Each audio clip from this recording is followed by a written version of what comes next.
जय गायत्री माता, जय गुरुदेव। पंडित श्री राम शर्मा आचार्य जी आगे अपनी पुस्तक में लिखते हैं कि बरेली जिले के बहेड़ी ग्राम में पुनर्जीवन की एक विलक्षण घटना घटित हुई। गन्ना विकास संघ के एक चपरासी की एक अल्पवयस्क पुत्री की मृत्यु हो गई। जब उसे दफनाने के लिए ले जाया जा रहा था तो शव हिलता डुलता दिखाई दिया। जमीन पर रख दी गई और थोड़ी देर में ही वह जीवित होकर उठ बैठी। और भी विचित्र बात उस समय हुई जब उस बालिका ने जैसे ही लौटकर घर में कदम रखा तो पड़ोस की एक उसी आयु की बालिका की मृत्यु हो गई। यह घटना मृत्यु के संबंध में और भी दार्शनिक गूढ़ता पैदा करने वाली कही जा रही है। इससे पता चलता है कि मृत्यु परमात्मा की एक नियमित व्यवस्था है, भले ही उसे समझने में कुछ समय क्यों न लगे।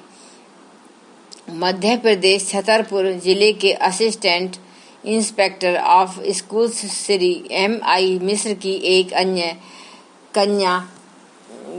कन्या जिसका नाम स्वर्णलता है, अपने पिछले 2 जन्मों की बातें बताती है।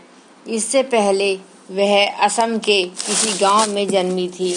बालिका जिसे न तो कभी असम जाने का अवसर मिला, न उसने असम भाषा ही सीखी। कुछ असमी भाषा के गीत भी सुनाती है। इसे अति मस्तिष्क की स्मृति शक्ति का चमत्कार ही कहा जा सकता है।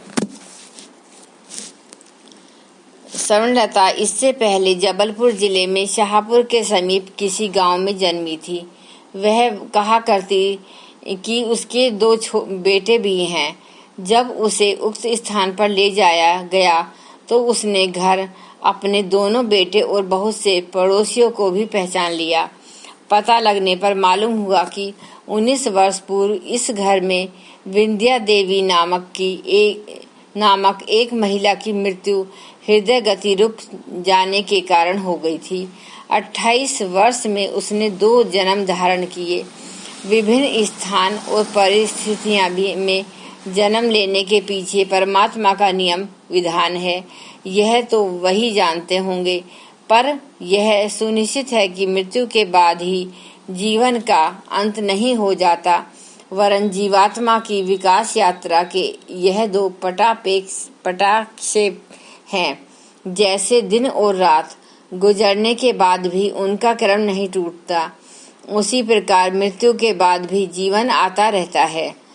परामस्तिष्क की तरह वैज्ञानिकों को अब यह भी संदेह होने लगा है कि स्थूल शरीर में रहने वाले चेतन शरीर के सेल्स अग्नि या प्रकाश जैसे परमाणुओं से मिलते जुलते हैं। इस शरीर में मस्तिष्क की संकल्प, भावनाएं, विचार और क्रियाकलापों के द्वारा परिवर्तन होता रहता है। मृत्यु के बाद परिवर्तन और जीव का कर्म गति के अनुसार अन्य शरीर में विकास हो सकता है। राजस्थान विश्वविद्यालय के मनोवैज्ञानिक डॉक्टर H. बैनर्जी के अनुसार तिब्बती लोगों का भी ऐसा ही विश्वास है। वहाँ की मान्यताएं भारतीयों जैसी ही हैं और यह माना जाता है कि कुछ लोगों के पुनर्जन्म तो सामान्य क्रम में होते रहते हैं, पर संकल्पवान तेजस्वी आत्माएं अपनी इच्छा अनुसार जीवन धारण करती हैं। इस संबंध में तिब्बत के वर्तमान 24वें दलाई लामा की घटना प्रस्तुत की जा सकती है। वर्तमान दलाई लामा के संबंध में कहा जाता है कि वे 13वें दलाई लामा के ही अवतार हैं। उन्होंने मृत्यु के समय ऐसे चिन्ह छोड़े थे कि उनका जन्म चीन के किसी प्रांत में होगा। निश्चित समय तक प्रतीक्षा के बाद तिब्बती मंत्री परिषद के सदस्य चीन गए और उस बच्चे का पता लगा लिया। तब वह बालक 2 वर्ष का ही था। उसे लहासा लाने की अनुमति मांगी गई तो वहां के गवर्नर ने उसके बदले 3 लाख चीनी रुपए लेकर बच्चे को ले जाने की अनुमति प्रदान की। जब इस बालक को तिब्बत लाया गया और उसे विधिवत समारोह के साथ दलाई लामा के सिंहासन पर बैठाया गया तो उसने संपूर्ण क्रियाएं अपनी शुद्धता और गंभीरता से की, मानो वह स्थान और वहां के सभी कर्मचारी गण बहुत पहले से ही परिचित हो रहे हों। प्रस्तुत घटनाएं पढ़कर हमें अपने शास्त्रों के कथन पर विश्वास करने के लिए बाध्य होना पड़ता है। परमात्मा जीवन को अनंत आनंद लेने के लिए बार बार सुयोग प्रदान करता है। जीव भौतिक आकर्षणों में पड़कर उस महाशक्ति को समझ नहीं पाता। माया का स्पर्श होते ही वह बुराइयां करने लगता है और इस तरह कर्म में बंधकर पुनर्जन्म के चक्कर में पड़ा दुख उठाता रहता है।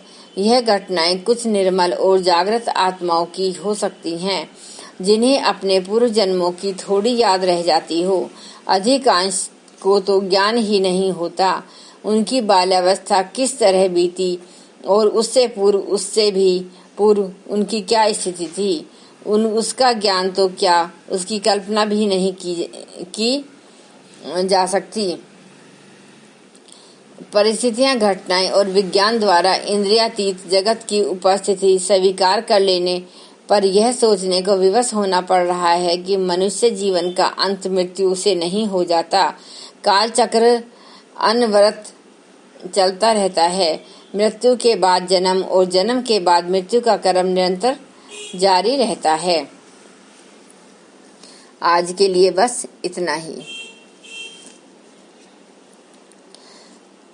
आप पुस्तक को लगातार इसी प्रकार सुनते रहना जैसा कि आप सुन रहे हो। सभी सज्जन भाइयों को मेरी तरफ से सहृदय नमस्कार तथा धन्यवाद।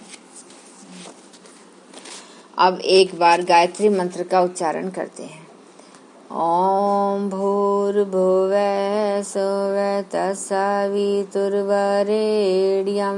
भर्गो देवस्य धीमहि धियो यो नः प्रचोदयात्। जय माता दी।